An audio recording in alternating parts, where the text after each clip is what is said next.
I can get set up quickly. My screen is freezing.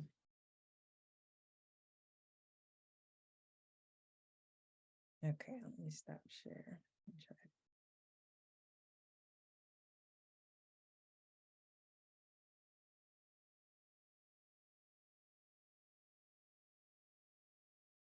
Okay.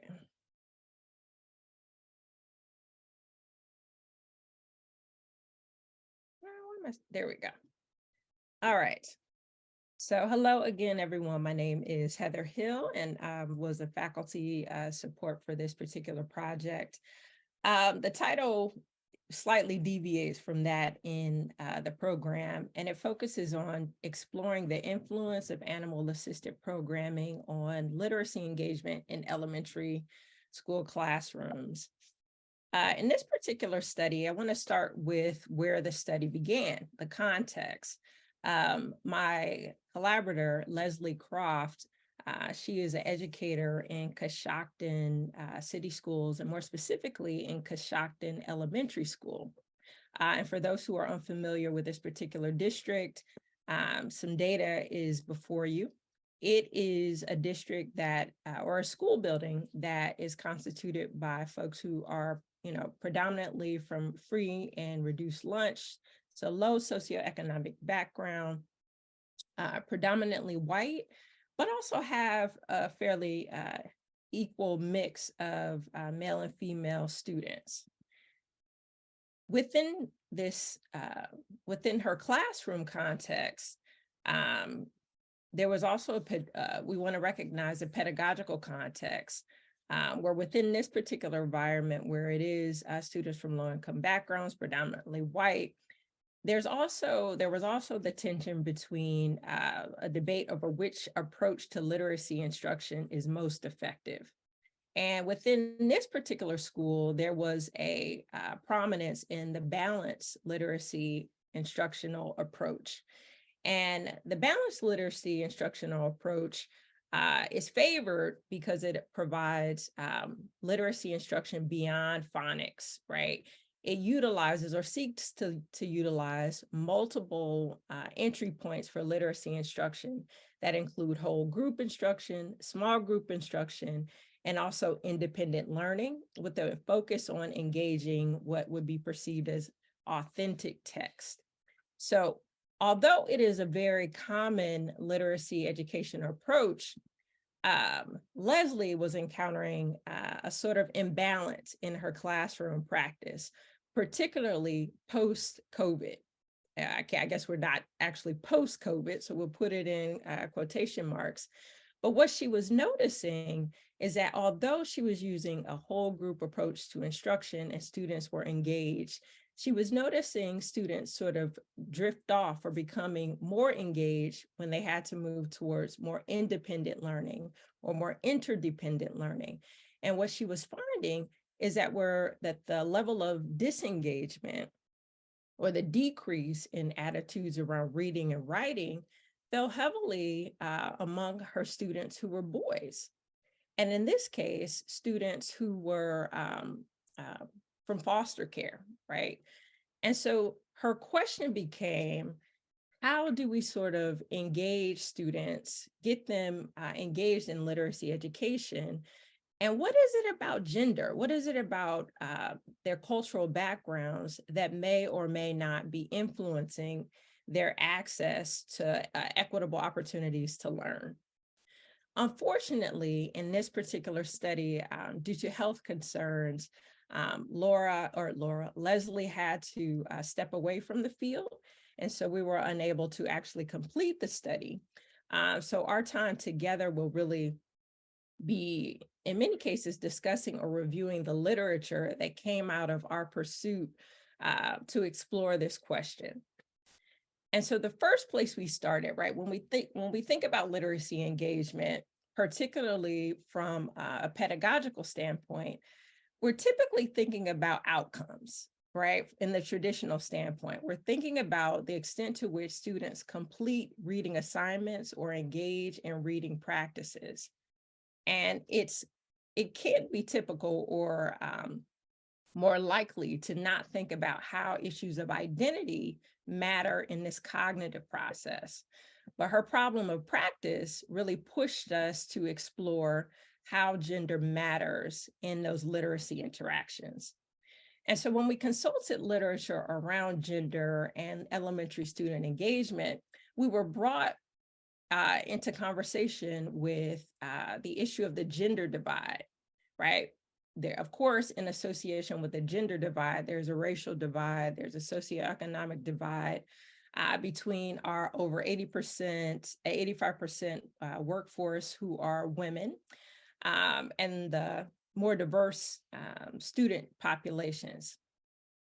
We also found that within this context, most educators are required to apply or heavily encouraged to utilize what we would call autonomous models of literacy education, meaning they tend to reflect curriculum or content, Common Core literacy standards, and very structured guidelines for pacing and for delivery of that instruction. And so when we think about literacy engagement, we're also thinking about it in terms of constraint, in terms of what counts as literacy and how that literacy education is delivered for students. We also found from the literature that boys in particular desire choice and autonomy. Of course, all students do. But we found that in conversations around gender, there's a heavy desire for choice and autonomy. And that matters because when you think about what counts as curriculum, the texts that are selected, the kinds of writing prompts that are situated as classroom assignments, these questions of the literature asked us to consider to what extent those questions, those texts reflect topics or issues that matter to boys. And do they get to talk about their interests in ways that matter to them? We also found that when we're thinking about engagement, we also have to think about the stereotypes that are connected to literacy engagement. And those stereotypes that have been internalized by boys. We found that there is a high prevalence in boys who perceive writing and reading as less masculine. And because of those stereotypes, are more inclined to disengage or resist reading and writing practices in the classroom. Similarly, we found that boys, the level of social currency that is afforded to girls, right? The opportunities, the activities of reading, writing, they have a higher social currency, meaning girls value, at least according to the research, girls value that and acquire a kind of currency, popularity attached to their reading and writing in ways that boys aren't provided access to.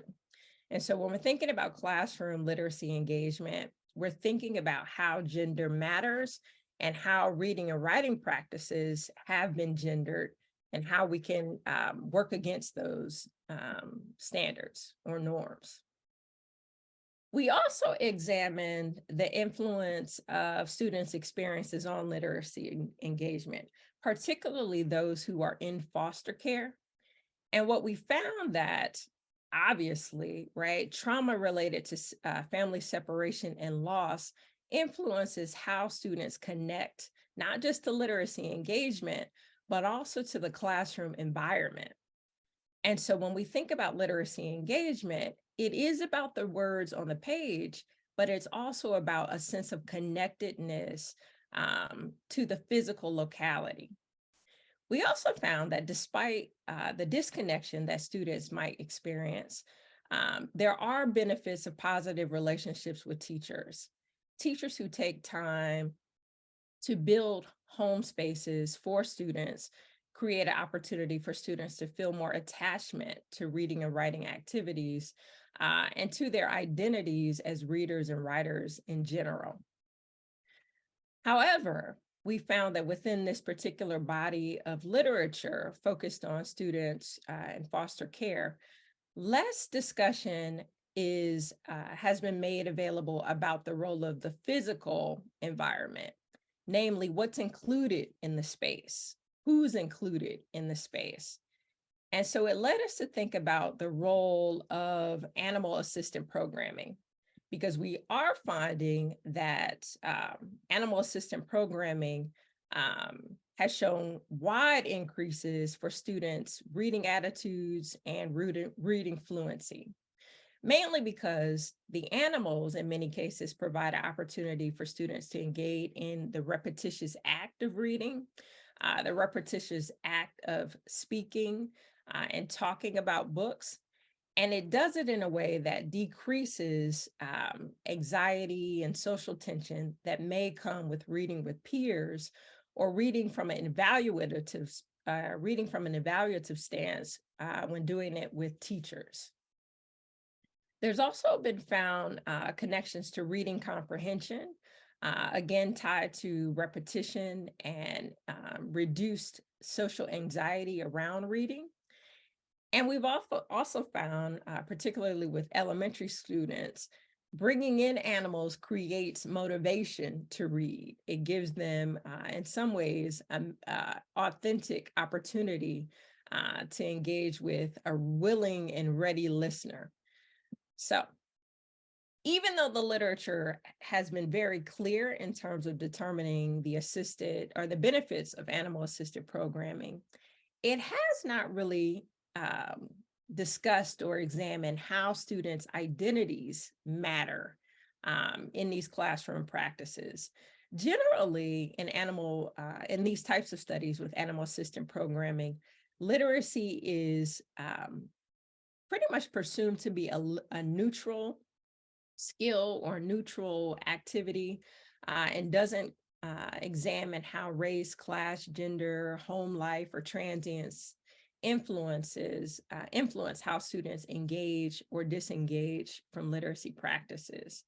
We also found as a constraint that most of these studies take place in short-term periods, and they often occur in out-of-school contexts that are typically not seen to be as sustainable over time. And so when we're thinking about literacy engagement and thinking about future action research, particularly with students who are already experiencing levels of transience, we are also trying to figure out how do we provide an intervention that can boost their reading engagement, but also sustain their reading engagement and that sense of social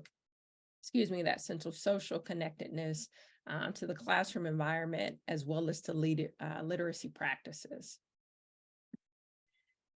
That drew us to think Sorry, about, Heather, just wanted to let you know you're about at time if you want to wrap up in the next few seconds. thanks. That drew us to think about culturally responsive teaching and literacy engagement. Culturally responsive teaching, a dimension of culturally responsive teaching has to do with ensuring brain-friendly approaches to curriculum and instruction, creating a literacy environment that is not just conducive to cognitive development, but also conducive to psychological development as well. And so when we think about reducing stress response, we also want to think about the role that the environment can play. So even though we consulted the literature, we saw a lot of gaps in literature, right? And culturally responsive literacy engagement, there has not been much conversation around animal assistant programming as a feature of intervention. Similarly, in animal assistant programming, there has not been a discussion of culture and race and gender or transience. And so when we think about the implications for future action research design, we hope to be able to bring together all those factors that as educators, give us a chance to engage in critical self-reflection, to think about how gender matters, how and when gender matters in literacy teaching and instruction, but also gives us a chance to bring in both quantitative and qualitative assessments or measures of literacy engagement that include the typical elementary reading attitude survey and DIBELS assessment, but also thinking creatively or inviting boys and students to creatively define what counts as literacy engagement to get their voices in the mix. And then together, thinking about literacy engagement, not just as an interaction between students and phonemes and words, but also thinking about the dimensions of home, the dimensions of environment that have to be mapped into the space, whether they be an animal or other features that allow our students to have a kind of sense of safety and a sense of security and sustainability over time. So thank you Right. for Heather, listening. thank you. Thank you so much. That was great. I'm sorry, I was writing in the chat how much time you had left, and you probably can't even see it because you're sharing your screen. So for the next person, when you get to about 3 minutes left, I'll just do a quick interruption. I hated to interrupt, but No. I don't know if you can see the chat while you're sharing your screen. But thank you so much, Heather. And I'm sure a lot of people have questions. If you could just write those down before you forget them, that would be great.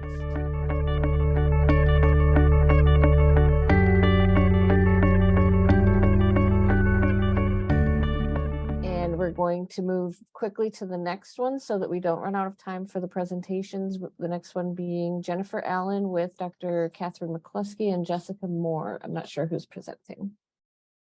Thanks.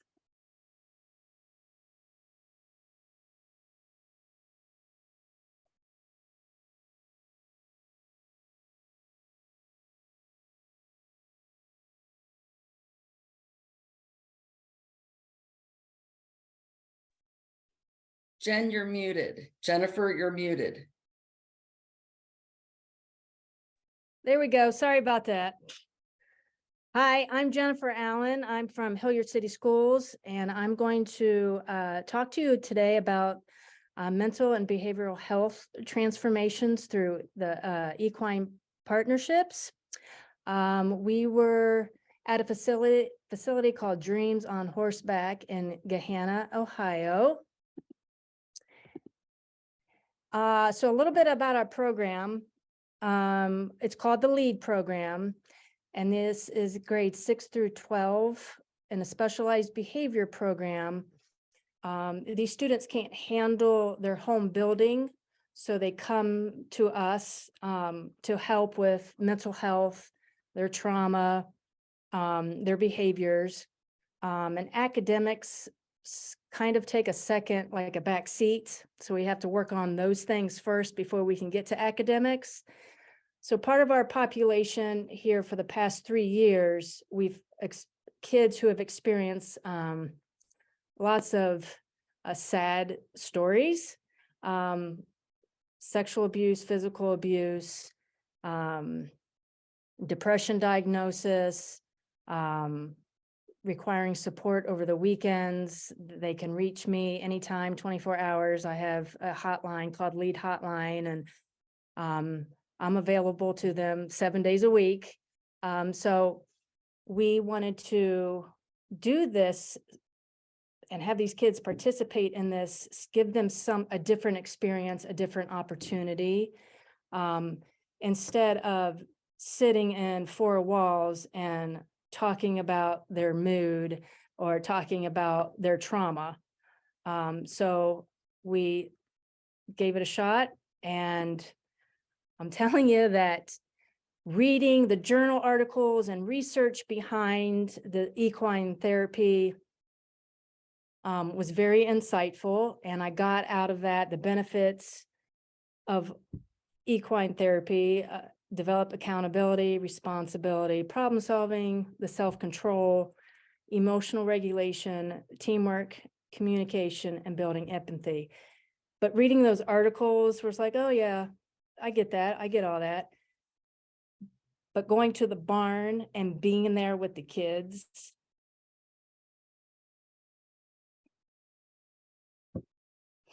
and seeing them go through and what they've accomplished there in just 7 sessions has been amazing. And my words in this presentation doesn't give it justice.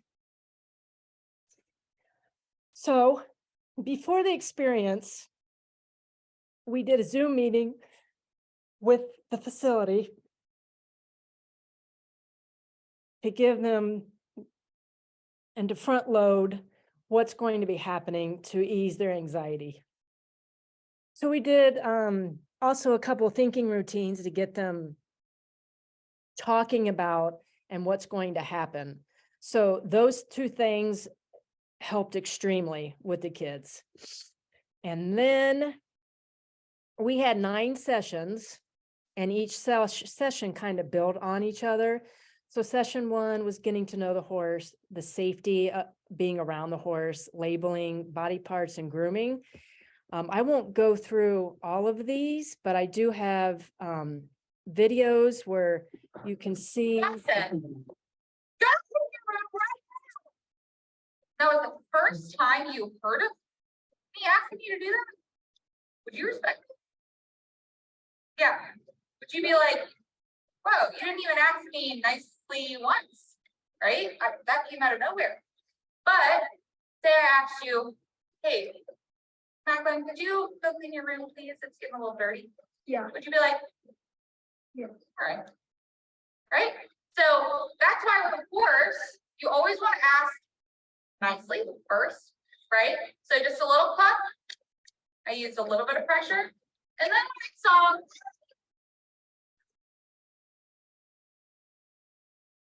saw. So that was our very first session. Each session, like I said, built on their skills. So session 2, we were getting a little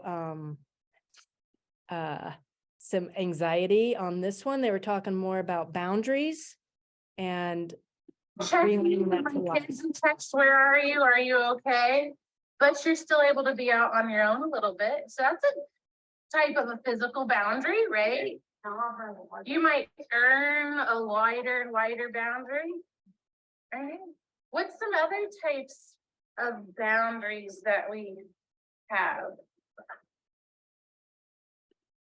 So that session was about boundaries.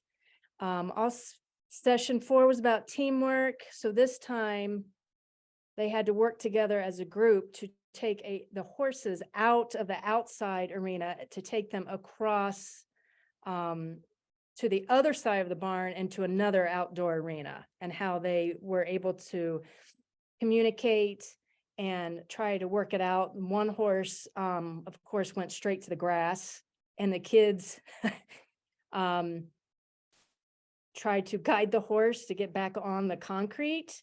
And I will say that 3 kids got a little anxious and scared, and 1 got really mad, but we were able to work through those kinds of emotions. It was so interesting. So I'll show this one.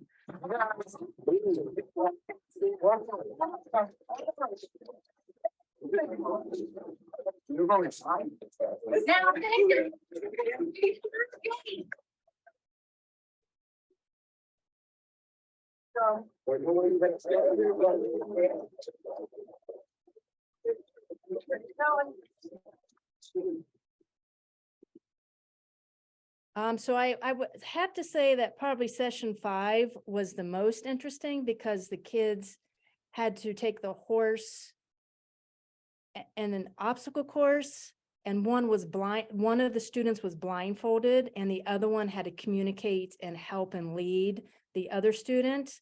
So we'll take a look at this one. Straight, okay. I don't know if this is straight. Come on. Straight, yeah. Walk on.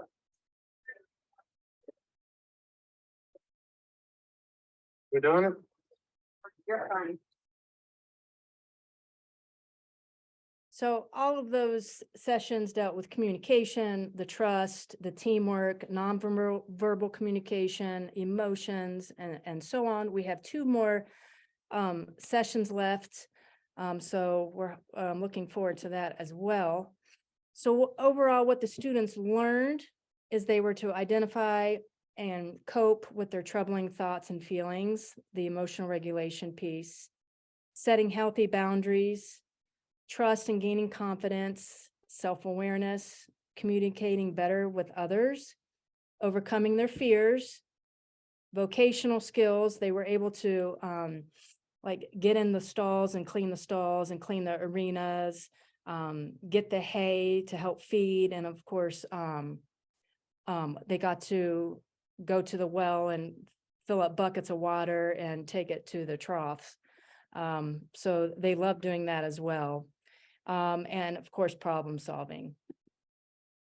So some of the obstacles and challenges that we experienced through 7 sessions was the anxiety piece and the fear. Some of them did not want to take the risk, but the growth, as you can see with the kids from session 1 to session 7 has been huge. There were some unhealthy coping strategies that occurred on session 1. We had 3 students smoke marijuana on the bus, and our Centero, we have a Centero therapist on site, and she talked to the teachers about this, and it was part of the anxiety, because when we talked to the students, we did another thinking routine about circle of perspectives, and heard from the doers that did it and the non-doers and their feelings from coming from doing the equine therapy.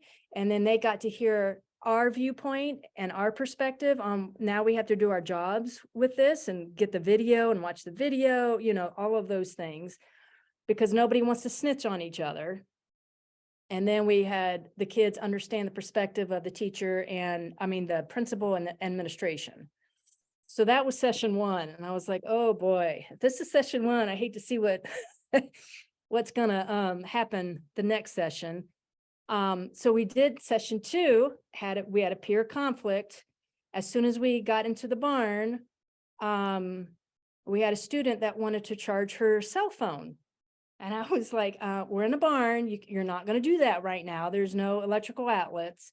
Well, she flipped her lid and running her mouth really, really bad. And some of the students, of course, are anxious. So that got to them because she was yelling and, you know, cussing and all of the things. The 2 instructors were there giving me the look, and they had a horse. So the horse was feeling their energy. So I literally had to hold the student back because another student wanted to fight her. So all of that happened in session 2. Sorry to interrupt. You've got 2 more minutes. Oh, got you. Okay. So that happened. And then, of course, a lot of the kids had some lack of confidence. Strategies to overcome the obstacles. We put music on the bus. We had to do grounding techniques when we got off the bus. We had to process after every session in the afternoon when we got back to school and talked about it. And they had equine journals. It's an example of their equine journals, the mood before and after, the positive outcomes for the students, the sense of pride, the attendance. We had 6 out of 15 students had perfect attendance on Tuesdays. Increase in attendance was 1.5%. So that was huge. The impact, of course, on us was we walked alongside these students and helped them take risk and overcome their fears. We empowered them. It improved our relationship with them. We became their biggest cheerleader, and we experienced the highs and lows with them. They have learned when we say we are in it together, we mean it, and we have been gifted with their trust. And there are some few testimonials from the kids. And of course, this picture that you see here is in session 7, and how comfortable and confident they feel and how it brought them closer together. So that's it. Thank you so much. That was great. And again, please write down all those questions. We will get back to them at the end.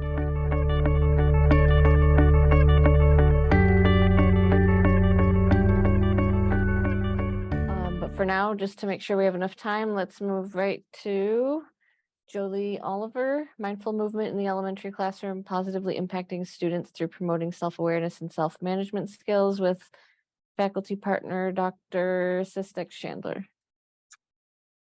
Hi, thank you so much. I'm so inspired by everyone's presentations. My name is Jolie Oliver. I am a graduate of National University's Masters of Social Emotional Learning, or their MASL program. Thank you, Dr. Chandler, for bringing me this opportunity. I work as a mental health professional, an SEL specialist, and a prevention coordinator in Summit County. For those of you who aren't familiar, it's Northeast Ohio, if you're not from Ohio. And my action research dealt with mindful movement. I wanted to put one little caveat in there because it really, Dr. Chandler and I talked a lot about this. It was chair yoga, but I could not get the word yoga approved for research. No, they wanted no part of it. So I changed it to mindful movement, which I thought was kind of interesting. So let me share my screen with you, please. And sorry. Okay.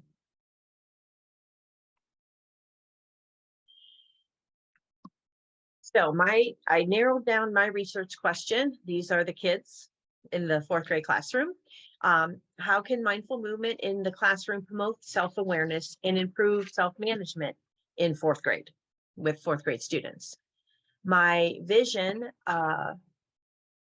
is so similar to so many people. After working for 12 years in APS elementary school, I saw that the students that did not have access to social emotional learning or mental health services, they struggled with self-regulation and they had disruptive behaviors.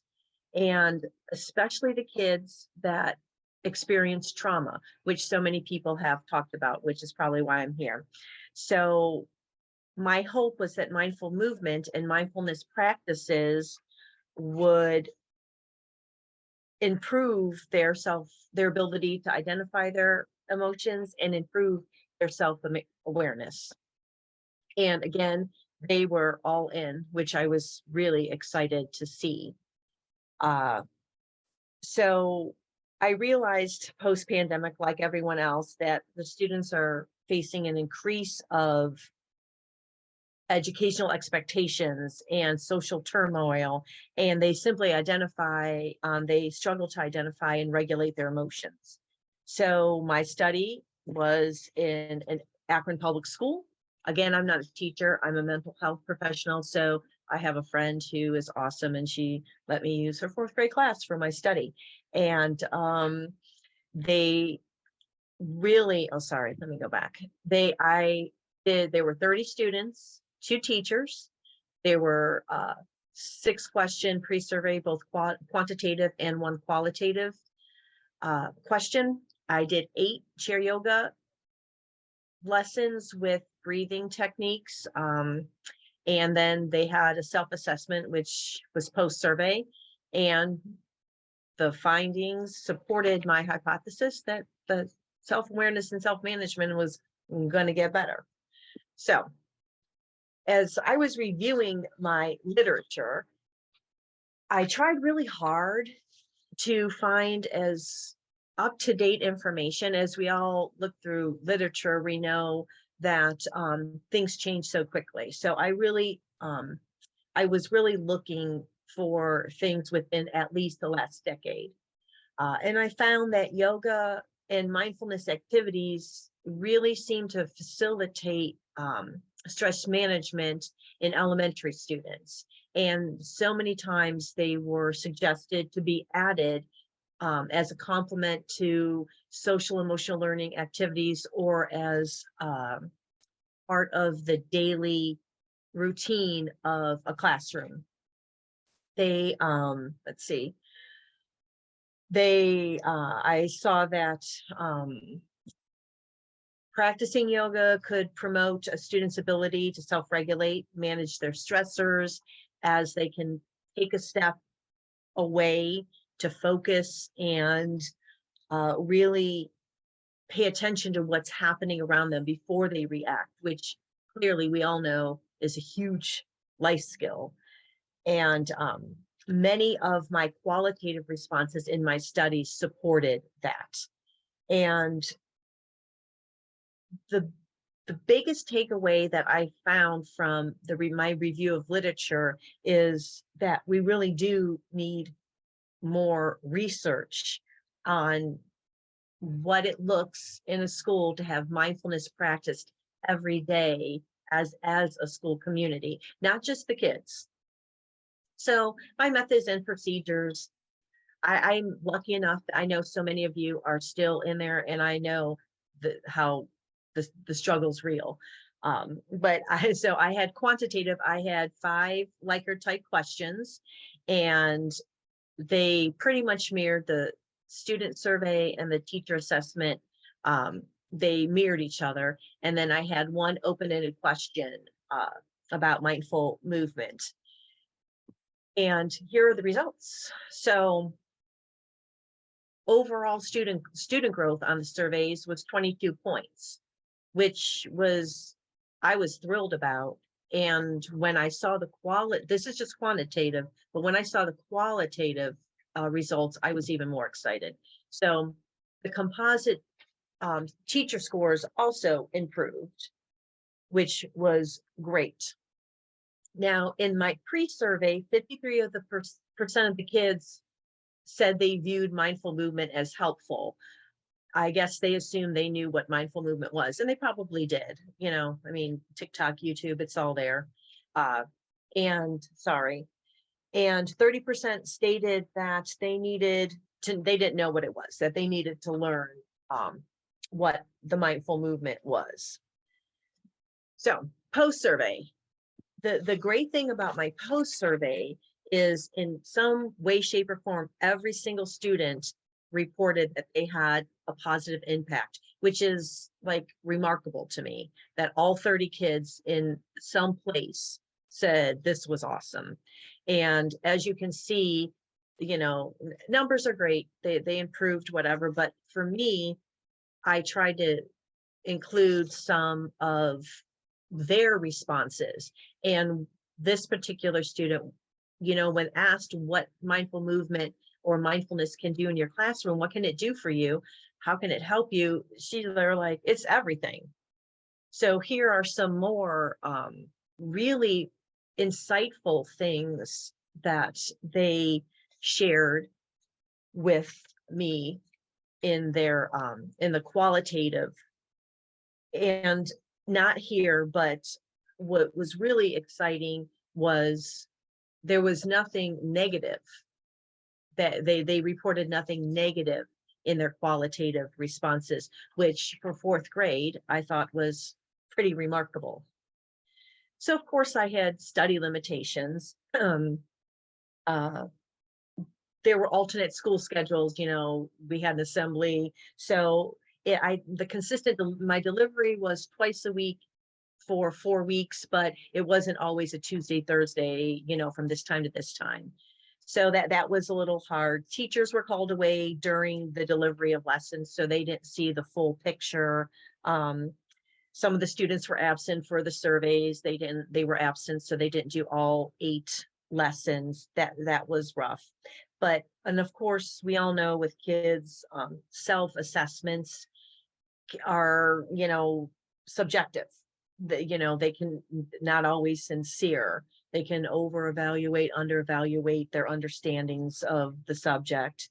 But my biggest issue, and it was touched on quite a few times today, is my survey, my Google form, to me, presented as a test. And I tried really hard not to. It was Likert, it was a scale. I told them, you know, it's for me, you guys, it's like, you know, this is for me to get my master's degree, but they still said they needed to do good on it. They wanted to answer it the way they thought their teacher wanted to answer them, especially on the pre-survey.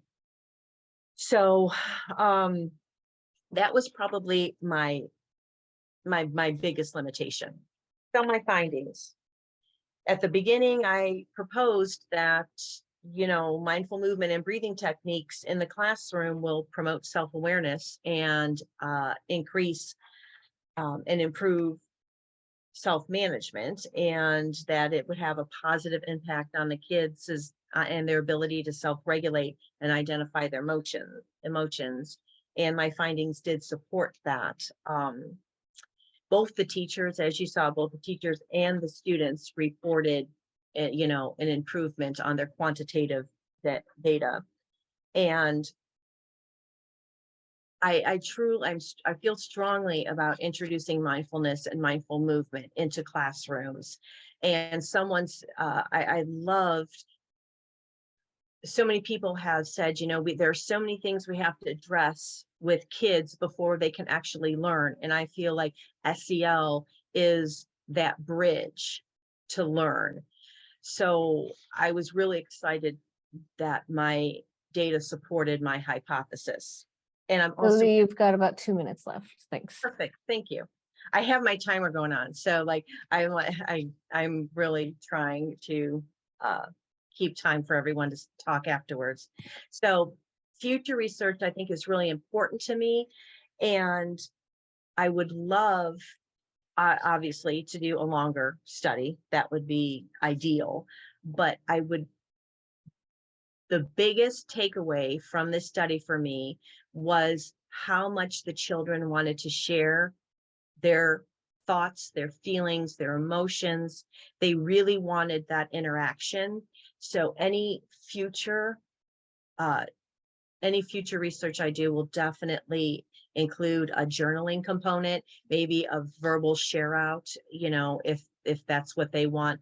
But the desire to share how they were feeling was so strong and really, really inspiring.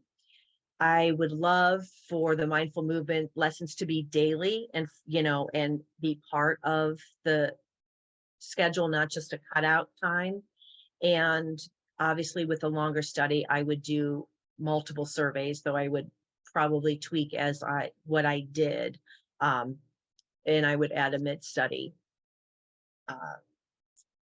And that's it. Thank you, everybody. I appreciate your attention, and hopefully everyone has enough time for Q&A. I know it's almost time. All right, thank you so much. Let's take a few minutes to hear from Dr. Goleta before we get to questions.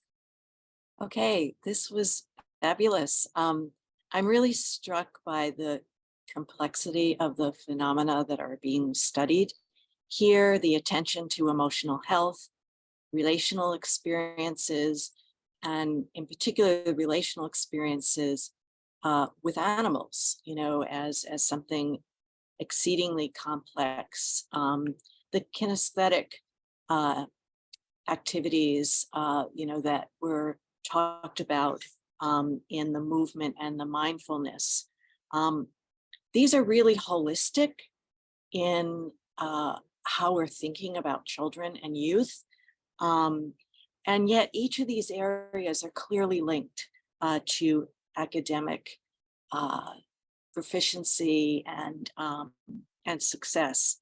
The interacting with animals, learning about self and other through movement and through the engagement of emotions and physical activity points to these really critical areas of study. And I feel very fortunate to have sat and listened.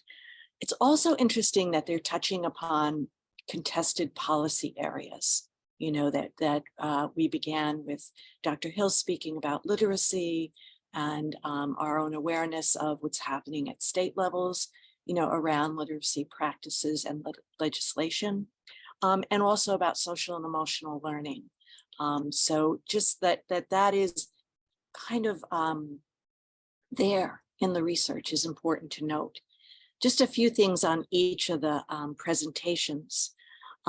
So Leslie Croft and Heather Hill raise, their work underscores for us these underlying mechanisms that make particularly literacy programs effective, and introducing this idea about animals and animal-assisted learning and its reduction on stress and anxiety and creating supportive learning environments.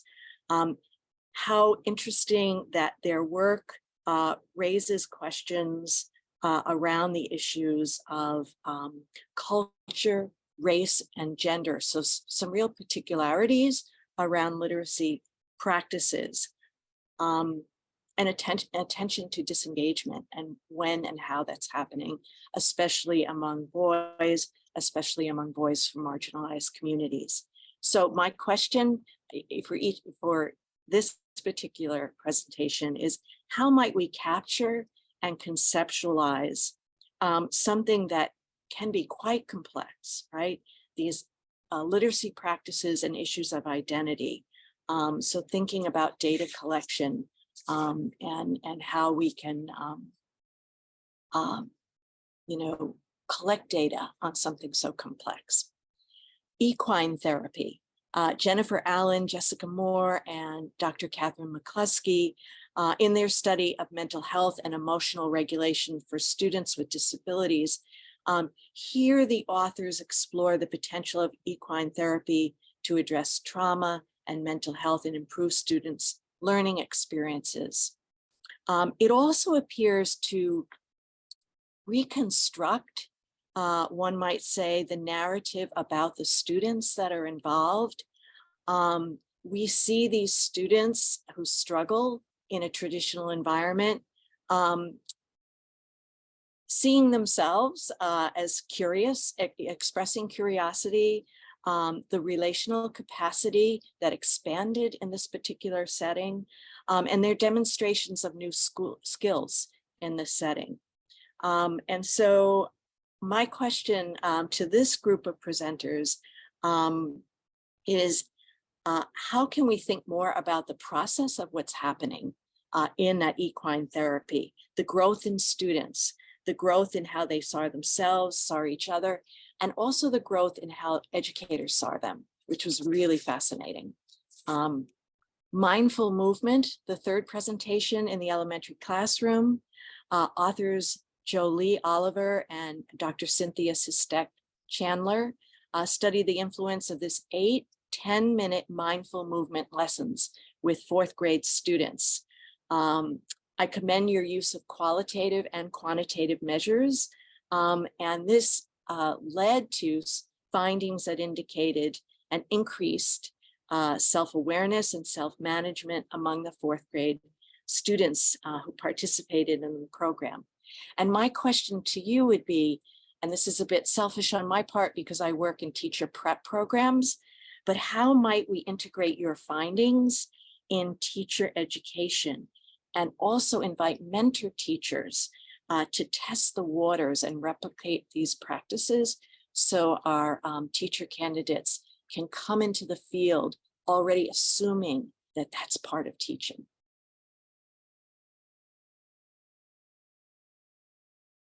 All right, thank you so much. Thank you to Dr. Hill, to Jennifer, to Jolie, and to Dr. Galetta for summing that up. We don't have very much time for questions, so before we get to them, or as we're doing them, if the three presenters wouldn't mind putting their emails in the chat so that those who don't get a chance can contact them, that would be great. And then let's just dive in to see what questions people have. Please let us know who you're directing your question toward. Also, the three presenters, there are some comments in the chats for you.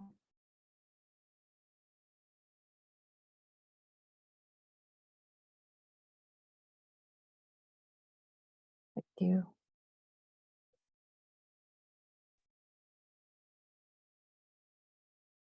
Is that a hand, Dr. Hughes? Go ahead. It is. So many of these tippy toe into areas that are hot, that are politically hot, that are, you can't use this word, you can use that word. Given that I'd like to talk to all of them actually. Why do they think there's such resistance to those kinds of practices? And what recommendations do you have for others who are trying to promote effective practices within schools to navigate that sort of resistance? I could speak to that, and I will say I try really hard to do as much professional development as I can on this subject. I am a 500-hour registered yoga teacher and SEL facilitator with Breathe for Change, which is directed specifically to educate educators. And I would love to reach them just as Anne said, before they get into the classroom. So they do believe it is part. One of my favorite quotes that I've heard is SEL isn't one more thing on the plate. It is the plate. It is the delivery of everything that we're doing. If we put it, and you know, you could use the language, I know that's hot, but if we keep that part of in mind that they're kids first. And if we address those needs, then the other things, the literacy, the attendance, those things will follow along with their improvement of SEL or life skills.